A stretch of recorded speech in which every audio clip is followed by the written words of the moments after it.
This evening, I am delighted to introduce Alexander Horowitz as our chair of the UK section. And Alexander joins us as creative craft director at Electronic Arts. And this evening, we'll be talking to us about all things mentorship. So, as ever, short from me, I'm delighted to hand over the virtual floor to Alexander, please. Thank you very much. I feel like there's a baton moment there. The Olympic flame or the AES flame has been passed. Thank you. It's very kind.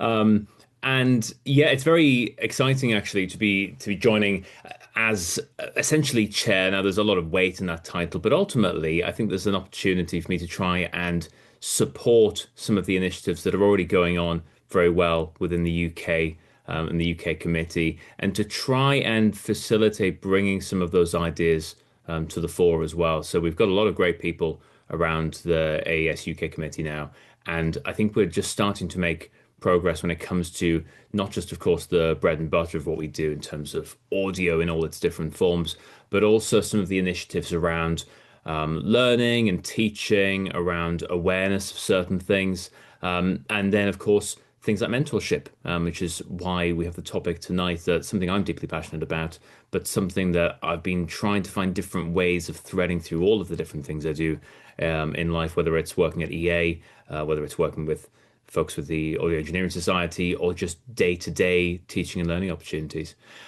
Just on the topic of taking on this chair role, I've been involved with the Audio Engineering Society for a few years now, and the first part of that was back in 2021 at the Glasgow School of Art. So I was actually we did a Scotland Christmas presentation. Jessica Argo, who's at the Glasgow School of Art, and we went to the college in Glasgow, City of Glasgow College, to film in the TV studio there. It was just as the pandemic was starting to die down, but there was still lots of procedures in there. And so what was, I think I put this in the chair's welcome in the newsletter. It was really evident that actually, despite everything that was going on in the world at the time, there was the ability and the drive of AES Scotland and broader within the UK to actually still try to find ways to connect with people and to try to speak to the things that people found interesting, whether it was game audio, which is a passion of mine, or whether it was to do with technical audio or other parts of acoustics and that kind of thing. So that really impressed me. And then moving on through to joining the committee, being involved with various panels as well. So the committee's been very supportive of the things I've wanted to do with game audio, which is my first foray into audio, really, just after working for the concert hall and writing for the concert hall and for string quartets and that kind of thing. But I've been able to run panels under the AES UK banner. So that was the game audio technology with Criterion Games. That was a year and a half ago, 2 years ago, and a fireside chat event recently back in August, which was game audio growing talent and communities. And so that was with Lewis Thompson and Alex Jones, both in Guildford as well. And so really what I see the AES going forward as is not just the things that I'm passionate about, game audio and mentorship and teaching and learning and that kind of growth, but also all of the different specialisms that people bring to that group, whether it's the committee or then it's broader in the community as well. So I think it's a really exciting time for this organization, and then this specialized or localized version of the organization as well. So thank you for having me here, and we'll move on to this notion of the power of mentorship, something again that I'm deeply passionate about. And I've been exploring from many different angles, both in a formal educational sense, but also in my day-to-day work at EA. Now, as Stephen pointed out before, I am now in the role of creative craft director at EA, specifically at Criterion Games at Guildford, part of Electronic Arts, and we work on Battlefield mostly. So we are part of Battlefield Studios, with Ripple Effect, Dice, Criterion, and Motive, four studios, all contributing to Battlefield 6, hence the poster in the background. That released on the 10th of October, and all went really well. But I moved from an audio director role, and I've always been an audio director for the best part of a decade, through to what's called a creative craft director role. So being responsible for the studio side initiatives for not just audio, but also art, animation, narrative, and design, looking at the growth of those people, looking at the progression in their careers, being able to support the team shape and structure, looking at decisions on hiring and retention and performance management, and trying essentially to build the best possible team for Battlefield. That's been my perhaps self-directed remit, but it's something which, again, I'm deeply passionate about, and mentorship is a big part of that. So a lot of the thoughts here are about what I've learned from being an audio director and how I've tried to grow audio people within their roles, but then actually how that's broadened out as well. And I think there is something, hopefully, you'll agree with me through this, is that there is something that can connect to our own experiences of being audio professionals, whether that is in acoustics or hardware or software or in applied audio in media, film and TV and games. So what I'm pointing to here is the idea of growth. And fundamentally, when we talk about mentorship or we talk about teaching and learning, we're looking at growth. Now, sometimes that growth is physical. In the case of Sam, the family dog here, it's the same dog, by the way, it genuinely is, and it's not even that far apart. It grew really quickly. But we're not really talking about physical growth. We're talking about an intellectual or an emotional, cognitive, sometimes philosophical growth as well within individuals, where they can find new ways of doing things. We can support them to achieve their ambitions or even to realize their ambitions in the start. And we don't need to necessarily be line managers within a corporate structure or the formal tutor of someone in a secondary or a tertiary educational sense in order to actually deliver or to facilitate that growth with people. And so my argument would be that instead of really looking at this in a hierarchical sense, each of us exists in this web of connections where we have peers to the side of us. Maybe we have line reports within a company structure. Maybe we have managers above us in an organizational chart. But we also have friends and family, and we have people who are interested in emerging into audio. And we have people who've been working in audio for their whole lives and have more experience than we've been alive. And so that idea of the web of opportunities, Sam placed in the middle here, is basically I see that as an opportunity space for us to have that positive impact and almost to have, there's a sense of, if not moral duty, then a real opportunity to deliver on what we have available to us there. So what then is the problem? What is the issue we're actually experiencing here that we're needing to start to intervene and talk about mentorship in a conscious capacity? And thus, what are the opportunities off the back of that as well? Well, fundamentally, there's a lack of training, I would argue, when it comes to this. We don't think about the formality of training and trying to train people in the ability to be mentors, in the ability to be trainers or teachers or facilitators of learning and growth. And it's for a number of reasons. We sometimes see this within a tertiary setting, within universities, conservatoires, art schools. But as we start to move forward into the workplace, it depends on the ability of that workplace to support training and to support the training of trainers, but also the time allotted to that as well and the culture around that. So we don't always have the structures in place for people to learn how to grow others to a better extent. Sometimes we can fall guilty of falling into what I'm calling unconscious mentorship. The idea that we are taking responsibility for growing somebody else, but we're not consciously taking that responsibility. We are maybe leaning into it a little bit, or we're giving a few bits of advice, but we're not taking that person either under our wing or taking them in some sort of formalized or at least spoken about agreement where we understand what we're doing with each other. And that might be fine for small interventions of 5 or 10 minutes or a one-off session, but it doesn't necessarily lead to longer term outcomes that we can track over time with goals and with measured outcomes.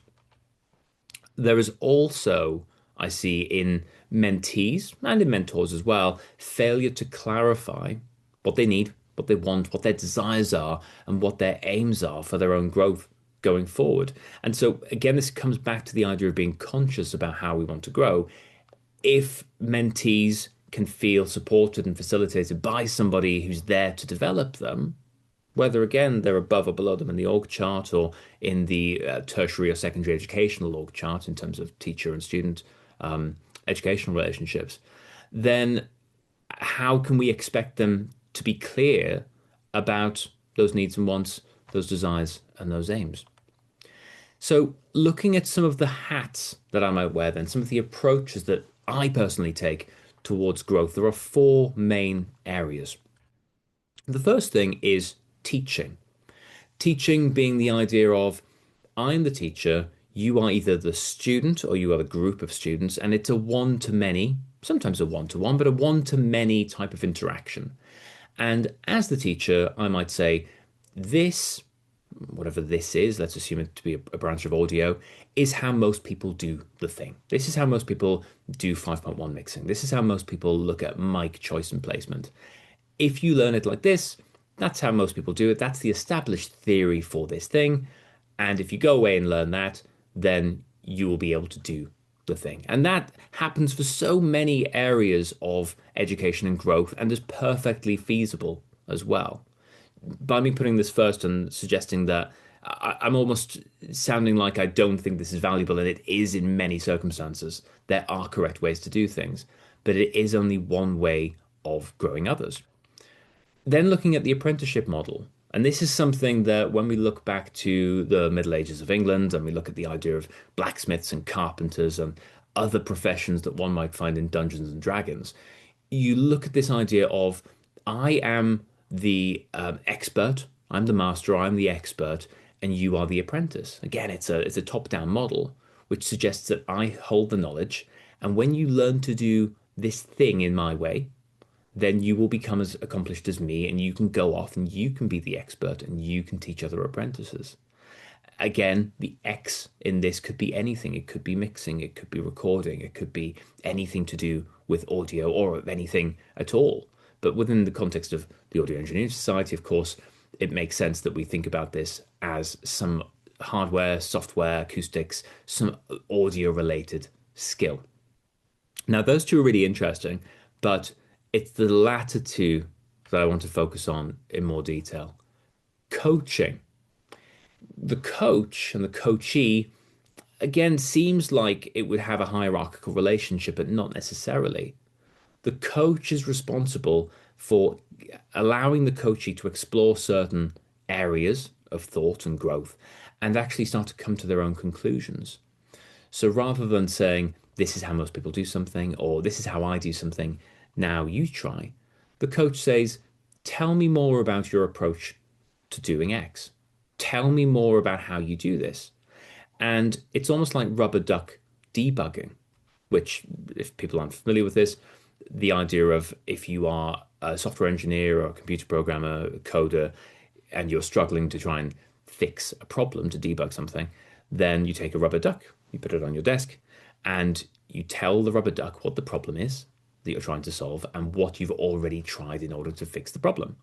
And through the magic of the rubber duck will tell you how to solve the problem. Now, of course, the rubber duck is a sounding board. It's a way for you to physically voice your concerns and voice the things you're trying to fix and that you've tried to solve that problem.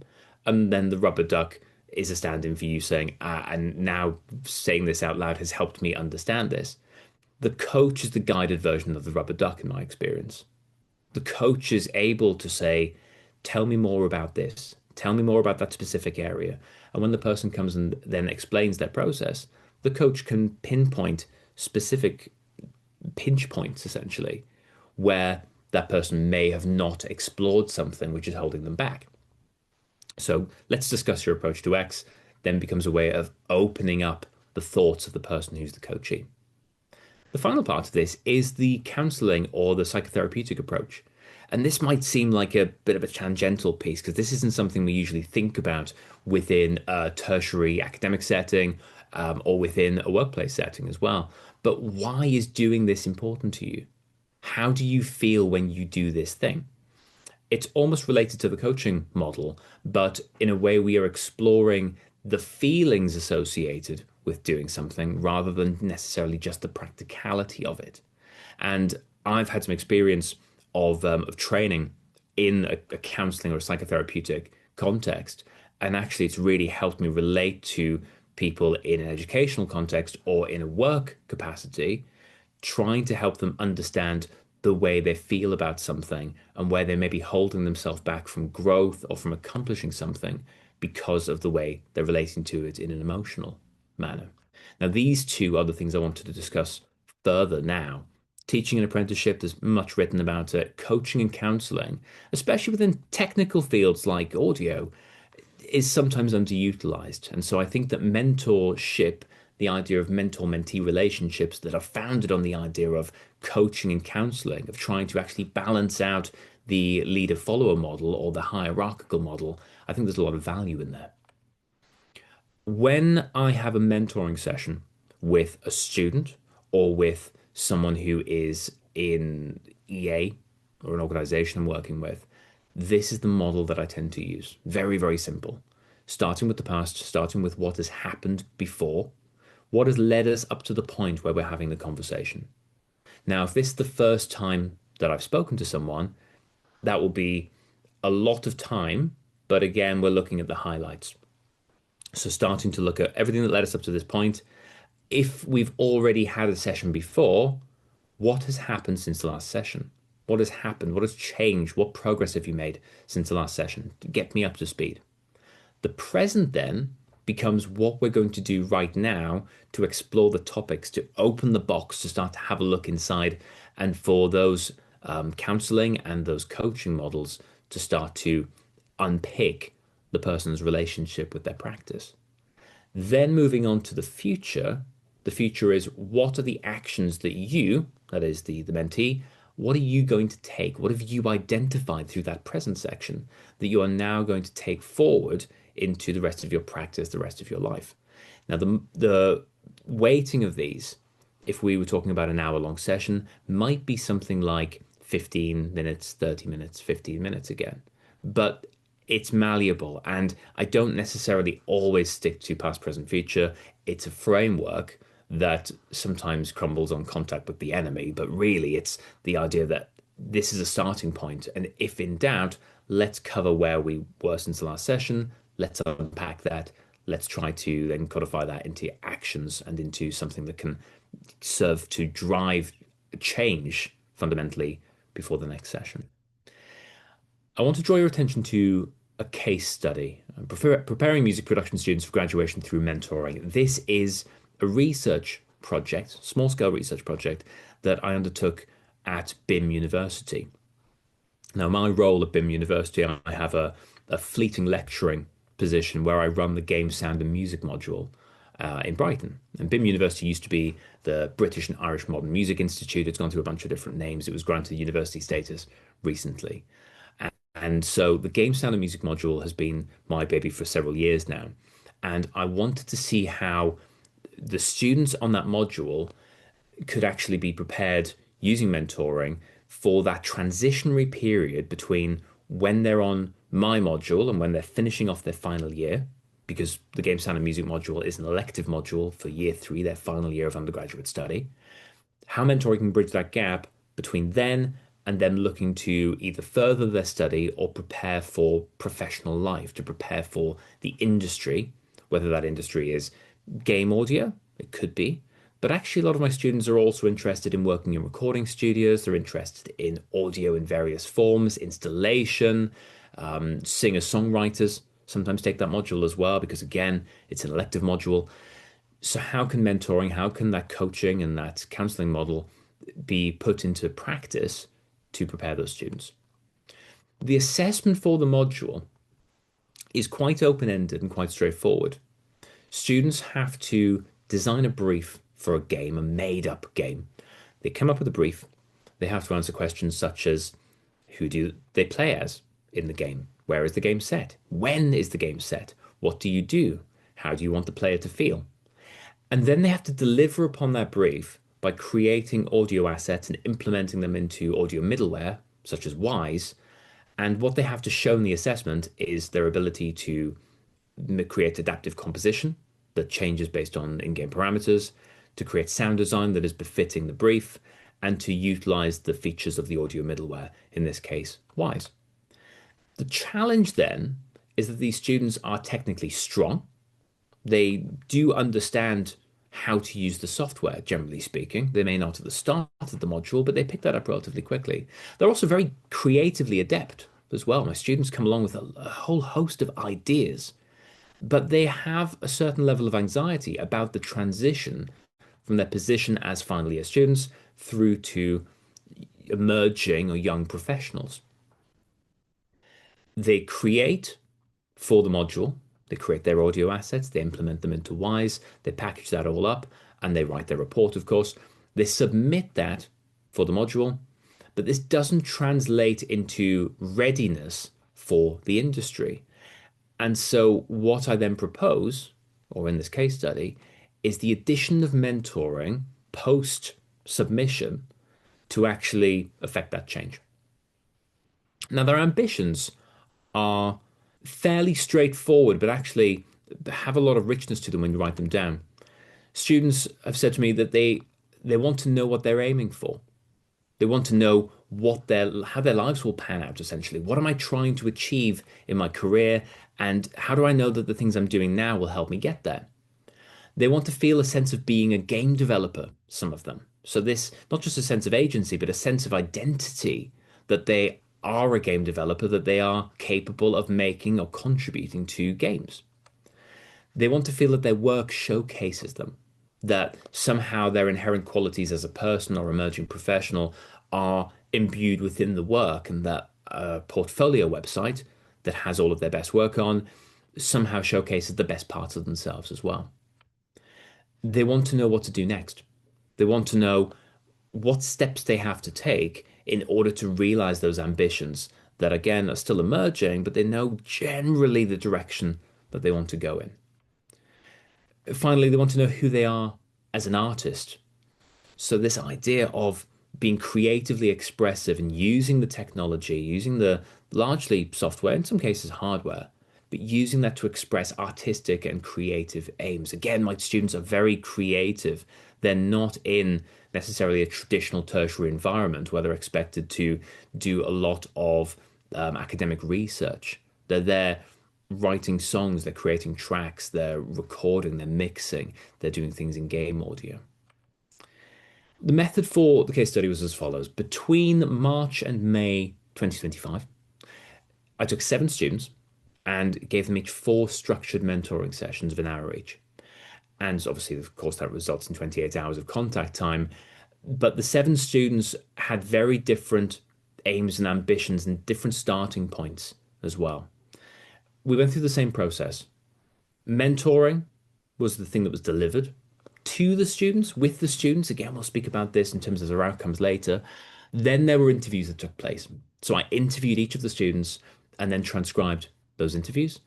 And the resulting analysis shows some of the results and some of the themes that emerged from the mentor sessions, and actually what the students gained from that, which I didn't necessarily see at the time. Here are some of the main themes in terms of results. Clarity and direction post-graduation. This was something I was aiming to achieve with the students, and to some extent it was successful. Before mentoring, this is a quote directly from a student. So these are all direct quotes from the interviews. Before mentoring, I had ideas but no structure. You helped me turn that into something with a shape and timeline. This was quite a common problem with the students. Again, very creative, full of ideas. When we would have a session and I would ask a question such as, tell me more about how you structure your time. Because a student would say to me, I really struggle with timekeeping. I struggle with being on time for things. I struggle with finding the priorities of the different things I have to do. I struggle with the workload. And when we start to unpick that, we get to the question of, tell me more about how you're tracking your time. And it's an open-ended question. It has no judgment to it. But unsurprisingly, students would realize that that question implies the existence of some sort of timekeeping strategy or time management strategy. And thus they would turn around and say, actually, I don't have anything. And a follow-up question in the coaching model may be, what would that look like if it did exist? And as we start to go through the open-ended questions process, students are actually describing their ideal model of time management to me. So I might say to them, how would you look to track that sense of time management? You described what a perfect system might look like. What tools might you use? And students would then, rather than me saying, you should use this digital software, you should use this method of post-it notes or index cards, they would actually come up with their own systems. So I'm leading them there, but they're not necessarily being told that by me. This isn't the apprenticeship model where I give my methods of time management to the students. And it's not the teacher model where I show how different time management models have existed in the past and here's where they came from. It's designed by the students based on their specific needs and helps them to understand their needs at the same time. I now have a clearer view of where I want to take my work. That was quite cloudy before. Again, this idea of clarity emerges as questions keep coming to the students. Tell me more about this. Tell me more about where you want to take your work. Why do you want to take it in those areas? Oh, well, I quite like these areas and I dislike those areas. We then switch to the psychotherapeutic model. Why do you dislike those areas? How does it feel when you have to do those things for your assignments? And so we're actually trying to steer students down the path of these are the things I like to do, these are the things that I'm good at. Can I find the confluence of those? And also think about how that helps me post graduation. Another thing was confidence and self perception. Again, something which I didn't think was out of the ordinary given trends in student cohorts, but some of the words that express this were clearer when written down. A student says, you need someone to show you that what you're doing is valid. It gave me more belief. So, validation, actually encouraging the student to do more of the thing that they already wanted to do, but didn't feel like they were able to. It helped me feel like my direction was worth pursuing. Before, I kept second guessing if my stuff was good enough. I tried to steer away from telling the students they were doing a good job and that I liked their work. Because when I say I like your work, it comes from a position of authority. It comes from a hierarchical relationship where it's now top down, it's now leader follower, where I'm giving them validation rather than getting validation from describing the work to me and describing the things they like and how to improve on the things that they dislike. Professional presentation and communication. This is something that students pointed out to me was lacking as they were going into interviews, as they were sending out CVs and portfolio websites and their LinkedIn profiles out to recruiters and realizing that they didn't really have a sense of what they were doing. They were just taking a stab in the dark at it. I wasn't sure how to show what I do. Now I have a way to structure it for people in the industry. Now, there was a bit of teaching in here. There was a bit of this is how it's typically done, but only at the very end point where a student would say, I know what I want to do now. I want to try and find people in the industry and find out how they want to receive an application, receive a CV, receive a show reel, and I want to try and tailor my work to that. I'm going to do it using this process, but I need to know what they want. Now, I can take them through a series of coaching questions, asking which kinds of studios they're looking at. How can we find studios? You know, a way of identifying relevant studios and projects and their needs. Yes, yes, yes, yes, yes. But when a student turns around and says to me, now I know all of that, I'll go away and do that. And could you tell me how you do it? I can then share that with them as well. I'm not withholding that knowledge just for the sake of a coaching or a counseling session. A student also said, we talked about how to approach studios, and now I've reached out to three since then. Now, that wasn't necessarily about me saying, what you need to do when you approach a studio is X, Y, and Z. It was, again, using the coaching model and saying, how might you identify those studios? What is your current approach? Are you happy with that approach? Do you think that approach could be improved at all? And actually, what the student was lacking was the confidence behind that professional presentation. They knew what they wanted to do and what they wanted to achieve, but they didn't feel like they had the permission or the authority to go and reach out to those studios. And actually, their work was in a really good place. Creative identity and technical reflection. I realized I'd been saying I like doing it. This was adaptive systems in this case, but I haven't actually done that much of it. Now that's a goal for next term. When I will have a conversation with somebody and they tell me they like doing something, the next logical step will be, can you show me some of this? Or how much of this have you done? What successes have you had so far? Where can you improve? What kind of projects are you wanting to work on next in this area? And what happened with this student is they told me that this was really important to them. But when we started to dig into their previous projects or their future projects, there was nothing there. They liked the idea of doing something, and that's legitimate. They were legitimately drawn to the idea of it because it looked appealing, but they hadn't done that much. They were still ruminating in the idea of it. So when we unpacked that a bit and they went away and started to do more, they realized, ah, I do like this. I don't know what was stopping me before. And it was this idea in this student of them feeling like they wanted to do it, but not feeling like the kind of person who could do that. Again, a creative identity piece, a sense of permission, which they gave themselves throughout the sessions. I hadn't noticed how much I repeat the same sound palette. Talking about it made me want to try something outside my comfort zone. A question such as, why do you use the sounds that you do? Prompted that. I can't remember if that was the exact question, but it was a question along those lines. Why do you choose those types of sounds? What is it that attracts you to using those plugins? Why do you do these things the way that you do? And the student is then forced to reflect. They're forced to think about the technical and creative processes that have led them to the point of creating that work. Finally, organization and goal setting. There's a bit of time management piece in this as well. I used to just keep goals in my head. Now I've got them in Notion and I update them properly.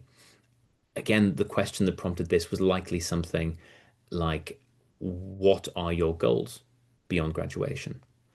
And when it starts to emerge that there isn't a list, the next question can be, how do you track those goals? Oh, I keep them in my head. To what extent is that effective? Might be the question.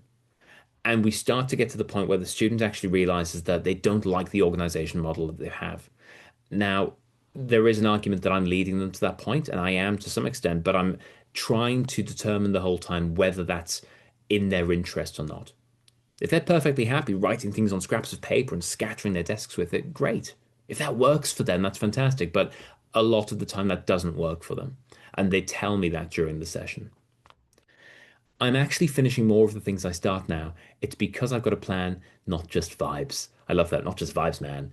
And again, this is about trying to track progress and doing it in a way that best works for that student. So finding a means to draw out of them what is it that's holding you back. In this case, the student was actually held back by the fact that they were starting all of these different things, but they didn't have an organizational structure in place that would allow them to deliver on them. And so they had lots of half-finished ideas or half-realized projects, which made them feel bad about starting them in the first place. So they were actually undermining their own work by focusing on too many things and not enough of the ones that they really wanted to finish. So then, as educators, as line managers, as line reporters, people who are responsible for the growth personally and professionally of others, what can we do to improve? And this might come into effect within our day-to-day working lives. It may be in our educational work. It may be within the idea of other AES members who are connecting with us, and we're trying to then find ways to help them personally and professionally as well, or vice versa, of course. Being a better mentor, I argue, starts with understanding those hats. Now, these hats might look different for you, but for me, they involve these. Teaching, this is how most people do the thing. Apprenticeship, this is how I do it. Now you try and you will become like me at some point. And then the two that I find really interesting, coaching, allowing open-ended questions to guide people to their own conclusions and being there as a positive to neutral support. It's never negative, but it doesn't want to be too positive to try to avoid luring people into our own conclusions that we've made for them beforehand. They know themselves the best, I would argue. Now, they might not be able to see everything yet, but they have it all in there. And so we're facilitating that exploration and that growth. And then finally, the counseling or psychotherapeutic model, the idea of exploring the feelings behind that, the relationships that people have with the work, with the education, and with their peers and their colleagues. Finally, though, he says with a blank slide for dramatic effect, is to listen. And the ability to listen to students, to peers, to colleagues is fundamental in finding space for that growth. When we listen, we create space for that person to explore their ideas creatively, technically, to bounce ideas off us as the rubber duck, so to speak. And so when we listen, we create space to ultimately take something that is small and embryonic and grow it personally and professionally, not physically in this case, but personally and professionally into the next generation of talent or into empowered contributors and leaders in the businesses that we're in. So thank you very much. And I can throw this open for anything from the floor. Thank you. Alexander, thank you very much for a very insightful and interesting talk there. Very much appreciated. So, I will just say that the Q&A is open, and also we're available via the chat as well. So if anyone has any questions they would like to pose at this time, then please do so. I think we're getting thanks in the form of clappy hands. The clappy hands of Zoom. Thank you. It's very kind.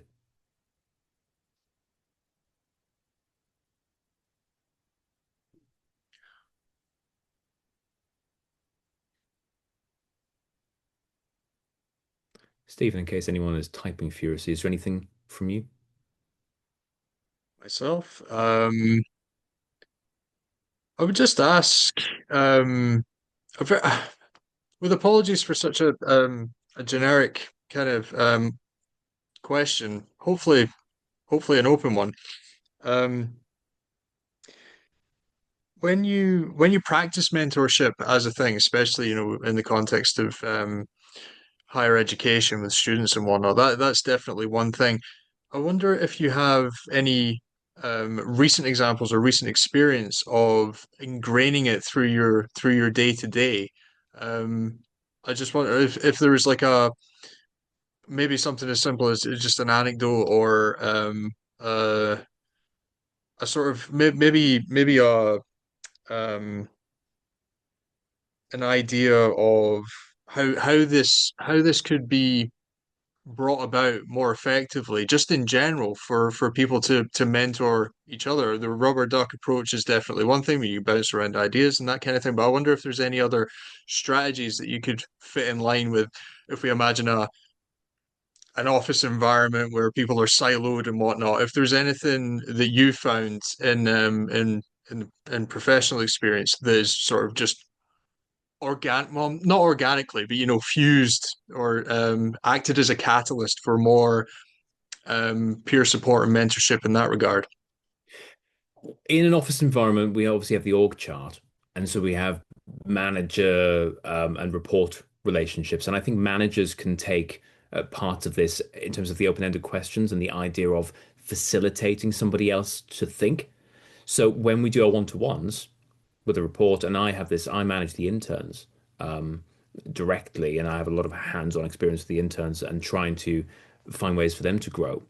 And the same approaches can work with them as can work with senior directors.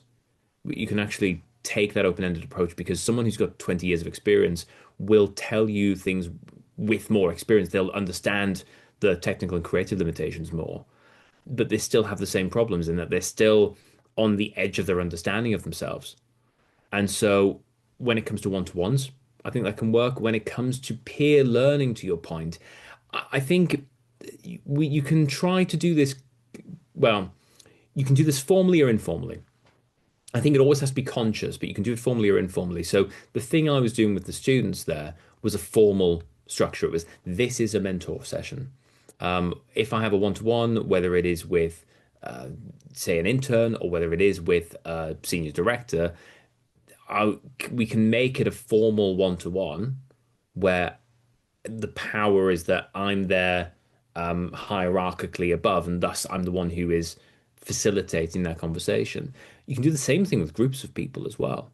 I run sessions, again, I can't really talk about the specifics on my day to day, but I run sessions with groups of managers who you can use this with and actually encourage them to bring their problems to the table. And then instead of saying, okay, thank you, I've heard that, and you can all go away, and now I have all the problems, you can actually say to them, okay, you've identified that problem. What do you think the next steps are in order to solve it? And you're pushing the problem back, is the negative way of looking at it, but you're actually trying to build a sense of agency in people. You're trying to say, you have responsibility for this. You're the one who's brought it here. Unless it is mine to do, what are you going to do about it? Is the bad cop way of saying it. And how can I support you?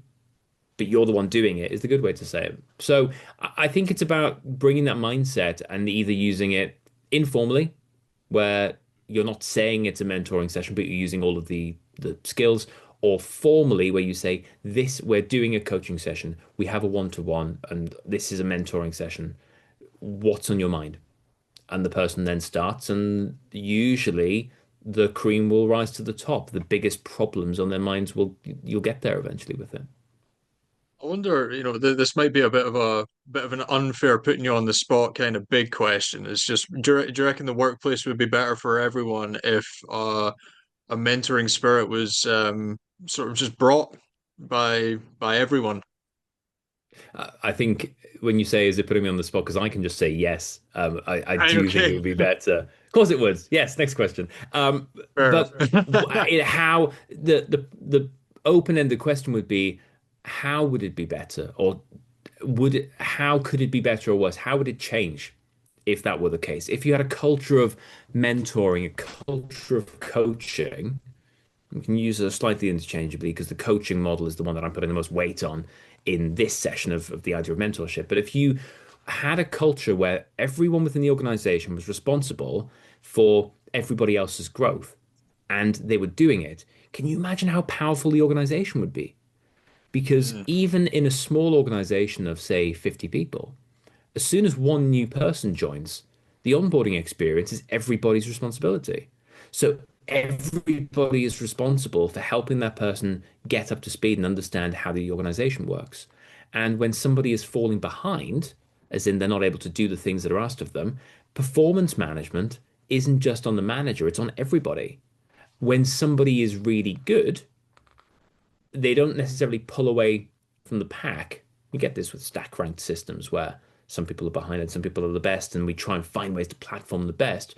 But actually, that person, because they're responsible for everybody else's growth, inherently then give that knowledge back to the organization.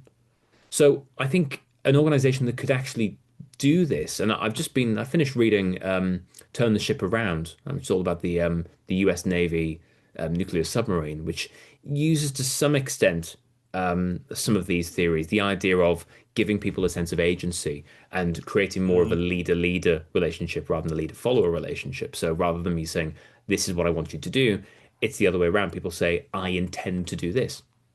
So they come to the captain. I intend to submerge the submarine, and they explain all the different things they've done, and in order to ensure that's going to go well, and the captain says very well. Rather than the other way around, where the captain says, "You have to submerge the submarine, so you do this, you do this, you do this." That doesn't build a sense of agency in people. That builds mm. a sense of, I'll do what I'm told, and next time we need to submerge the submarine, I better wait for my orders. That doesn't build an organization of free thinkers. That was hard to say. An organization of Yep. free thinkers. It builds an organization where people are waiting for orders, and that's not Yes, good. that, that makes good sense. So we have a couple of questions. We're touching, I think, already on some of the answers here. However, I'll read them out. So first one is, do you see receiving mentoring as a phase in your career, perhaps early on, or is it something lifelong? I I've guess as an extension to that question, it would just be, is there not say a pivotal moment, but uh, a time that's more uh appropriate or where it's most effective? That's interesting because appropriate, I think you probably already grabbed this. It's always appropriate, within reason. Um, I think there's always this idea that it will take longer, and thus sometimes we revert back to the orders model, the leader follower model. If it just needs to get done, just let somebody make decisions. But actually, that's counterintuitive because in the long run, it's going to speed things up. Um, is it always effective? I think people need to be receptive to it. But I would argue people need to be receptive to all forms of change as well. And that doesn't necessarily mean it's earlier on or later on. People, because we have our formal education for the first 20 years, give or take, depending on tertiary education, but we have that couple of decades of education. And then we don't usually have formal education in the same way. We have continuing professional development and training courses and certifications, but they're not as intensive as that first couple of decades. So there becomes this idea, perhaps, which maybe a bit of a straw man argument of that people are more receptive to change in education earlier on and then they're not later. But I've seen it both ways. I've seen students at an undergraduate level who don't really want to be there and they don't really want to change because they don't know how to learn yet. And I've seen people who are in their 50s and 60s and beyond who are learning all the time. Now, they may be behind on some things which have come in at a later date. And I mean, I could point to my own lack of understanding of social media, for instance, but some things where people have a both an aptitude but an openness to change, and it can then be effective later on. Um, I think within this session, I've talked about students a lot because that was the nature of the case study, but there was no reason why the same thing couldn't work within an organization. And the commitment there was 4 hours per student across 2 months, seven students. Quite a lot of work in evenings trying to run these sessions and trying to document everything as a research project. But there's no reason why this couldn't be trialed with somebody's reports on a much smaller scale or at a less frequent cadence as well. And what it does is it actually builds the ability within the mentor. That's the thing that I haven't really spoken about here because I was the mentor. The opposite case study to this would be to have seven mentors and I was the mentee. And they helped me understand. It'd be very intense because you can't really have seven mentors all running hours of sessions with you. You'd say the same thing multiple times. But you get the idea. Hypothetically, you're finding ways to grow people's ability to grow others. And that's something I don't think enough organizations do fundamentally. Well, I think that leads us on very nicely to the next question. So begins with a thank you for an illuminating talk. And I'll read verbatim. When I started in recording studios in the 1960s, my superiors were always happy to share their knowledge, and I learned from some of the masters of that era. These days, I get the impression that many practitioners are wary of losing their jobs to those who are younger and cheaper. Is that an issue in your opinion? I love in this because I can see the text on here and the superiors is in finger quotes essentially. It is. Um, Sorry, I because should have air quoted. But the idea of them being superiors, I guess, can be interpreted in a few different ways. They've been there for longer in the studio. If we're talking about recording studios, they've been there for longer. They know more than people who are coming in because they've got more experience with that hardware. If we're talking 1960s, less software, but with the hardware, and they are higher up in the org chart as well. They have more responsibility. They're probably paid more. They may have more secure employment.